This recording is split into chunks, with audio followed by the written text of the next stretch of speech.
पिछली कक्षा में हमने सार्क के स्थापना तथा उसके उद्देश्य तथा उसके संगठनात्मक ढांचे के बारे में पढ़ा था। अब हम इस क्लास में सार्क की जो भी शिखर वार्ता हुई थी उनमें क्या क्या उपलब्धियां रही तथा सार्क में कौन कौन सी समस्याएं हैं तथा इन समस्याओं को हल करने के लिए कौन कौन से आवश्यक सुझाव हैं, इनके बारे में हम पढ़ेंगे। पहले पढ़ते हैं हम सार्क की उपलब्धियों में हम पढ़ेंगे सार्क की पहली उपलब्धि क्या है।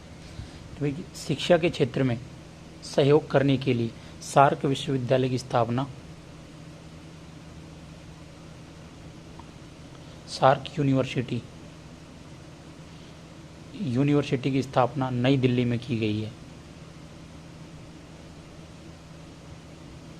इसी प्रकार कृषि के क्षेत्र में सार्क एग्रीकल्चर सेंटर की स्थापना ढाका में की गया। सार्क एग्रीकल्चर सेंटर की स्थापना कहाँ पे की गई? ढाका में की गई।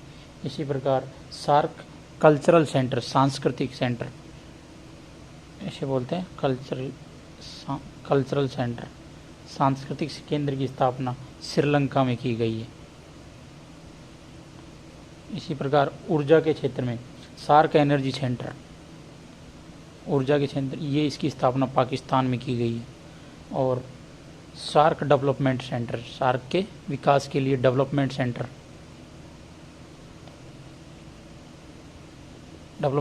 की स्थापना भूटान में की गई है। दूसरी उपलब्धि, सार्क देशों के बीच में फूड बैंक बनाने की, कि कोई भी भूखा न सोए, इसके लिए कहते हैं सार्क देशों के बीच में फूड बैंक की घोषणा की गई, फूड बैंक बनाया जाएगा। तीसरी, आतंकवाद एक सबसे बड़ी समस्या रही है इन देशों के बीच में, सार्क देशों में, तो आतंकवाद से निपटने के लिए एंटी टेररिज्म डेस्क की स्थापना की बात की गई है।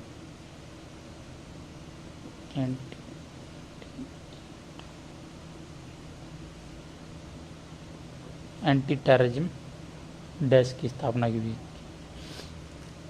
चौथा, सार्क देशों के बीच में व्यापार को बढ़ाने के लिए 1993 में SAPTA साप्ता की स्थापना की गई है, जिसका फुल नेम है south Asian preferential trade agreement, जिसको 1995 में से लागू किया गया है।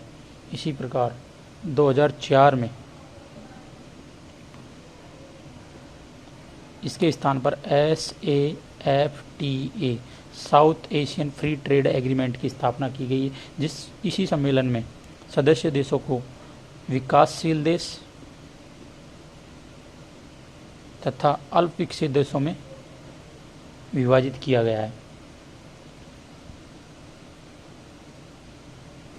जिसमें विकासशील देशों में इंडिया, पाकिस्तान तथा श्रीलंका को शामिल किया गया, जबकि अन्य देशों को अल्प विकसित देशों में शामिल किया गया है। तथा ये बात की गई है कि विकासशील देशों को 2012 तक अपनी वस्तुओं पर से शुल्क समाप्त करना है, वहीं अल्प विकसित देशों को 2016 तक अपनी वस्तुओं पर से शुल्क समाप्त करना है। परंतु ये समझौता लागू नहीं हो सका, क्योंकि पाकिस्तान ने अपनी लगभग 1200 वस्तुओं को नेगेटिव सूची में डाल दिया, नकारात्मक सूची में डाल दिया।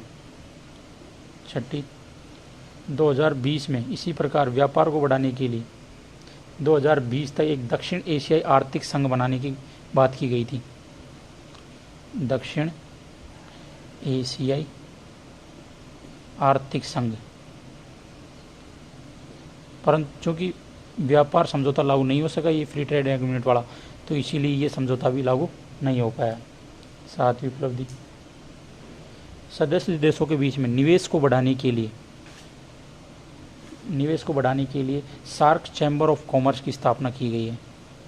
इसकी सार्क चैम्बर ऑफ कॉमर्स की स्थापना की गई है। सार्क देशों के बीच में वैज्ञानिक सहयोग को बढ़ाने के लिए भारत सरकार के द्वारा सार्क उपग्रह छोड़ा गया है। वैज्ञानिक सहयोग को बढ़ाने के लिए सार्क उपग्रह जो सदस्य देश है उनको मौसम से संबंधित, आपदा से संबंधित और संसाधन से संबंधित जानकारी क्या कराएगा, उपलब्ध करवाएगा। परंतु पाकिस्तान ने इस उपग्रह से सूचना लेने से क्या कर दिया है, इनकार कर दिया कि हम इससे सूचनाएं नहीं लेंगे। 9वीं उपलब्धि, काठमांडू शिखर सम्मेलन में सार्क देशों के बीच में मोटर व्हीकल एग्रीमेंट करने की बात की गई थी, जिसके माध्यम से सदस्य देशों के बीच में मालवाहन, यात्रीवाहन एक दूसरे बिना किसी रोक टोक के आ जा सकेंगे। परंतु पाकिस्तान के विरोध के कारण ये समझौता लागू नहीं हो पाया। फिर पाकिस्तान ने मना करने के कारण ये समझौता बांग्लादेश, भूटान, इंडिया और नेपाल के बीच में ही लागू हो पाया है। अब बांग्लादेश, भूटान, इंडिया, नेपाल मालवाहन, यात्रीवाहन बिना रोके टोके आ जा सकते हैं। इसी सम्मेलन में ऊर्जा साझा करने के लिए समझौते की बात की गई थी, ऊर्जा साझा करने के लिए, परंतु पाकिस्तान के विरोध के कारण ये समझौता भी नहीं हो सका। ये तो हमने पढ़ी है सार्क की उपलब्धियां, अभी तक कौन कौन सी उपलब्धियां रही है।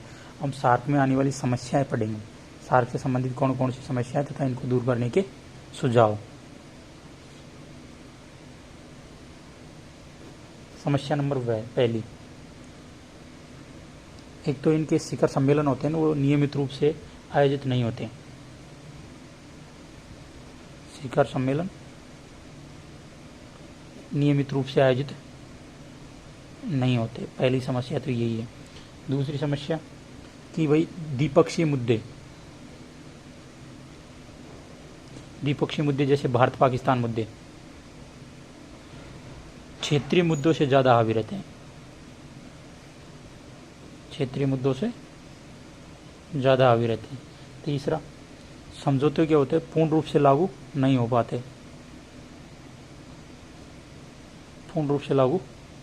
पाते, चौथा, आपसी जुड़ाव की कमी है, सदस्य देशों के बीच में आपसी जुड़ाव की कमी। पांचवा, सार्क देशों में पाकिस्तान के द्वारा क्या था, आतंकवादी घटनाएं की जाती है, परंतु पाकिस्तान के खिलाफ कोई नहीं बोलता है, जिसके कारण ये पाकिस्तान में आर्थिक गतिविधियां भी क्या होती, कमी हुई है, आर्थिक समस्या उत्पन्न, निवेश भी कम होता है यहाँ पे पाकिस्तान में। छठा, सार्क देशों में वैश्विक शक्तियों का क्या है, अस्तित्व ज़्यादा है। वैश्विक शक्तियाँ जैसे यूएसए, यूएसएसआर, यूके, जिसके कारण भी फैसले लेने में क्या होती है, दिक्कत आती है। वैश्विक शक्तियों का अस्तित्व ज़्यादा हो रखा है इनमें। और अंतिम है समस्या कि पाकिस्तान के अड़ियल रवैया अपना रखा है पाकिस्तान ने, जिसके कारण भी समझौते पूर्ण रूप से कभी लागू नहीं हो पाए। अब सुझाव क्या है, पहला सुझाव तो ये है कि शिखर सम्मेलन नियमित रूप से आयोजित होने चाहिए, द्विपक्षीय मुद्दों को कम ध्यान देकर के क्षेत्रीय मुद्दों को अधिक ध्यान दिया जाना चाहिए, समझौतों को पूर्ण रूप से लागू किया जाना चाहिए तथा आपसी जुड़ाव को बढ़ावा दिया जाना चाहिए तथा आतंकवाद को समाप्त करने के लिए कठोर कार्रवाई की जानी चाहिए, वैश्विक हस्तक्षेप को रोका जाना चाहिए, पाकिस्तान रहित सार्क पर विचार किया जा सकता है, पाकिस्तान रहित सार्क पर पाकिस्तान को इसमें से बाहर निकाल दिया जाए तथा अन्य देश मिलकर के सार्क को चलाएं। और लास्ट में कि ये सार्क के स्थान पर बिम्स्टेक एक ऑप्शन हो सकता है कि बिम्स्टेक में सब लोग, ये सभी देश भाग ले, क्योंकि पाकिस्तान यहाँ पर किसी भी समझौते को लागू नहीं होने देता है। बिम्स्टेक एक ऑप्शन हो सकता है, चाहो तो आप स्क्रीनशॉट ले सकते हो।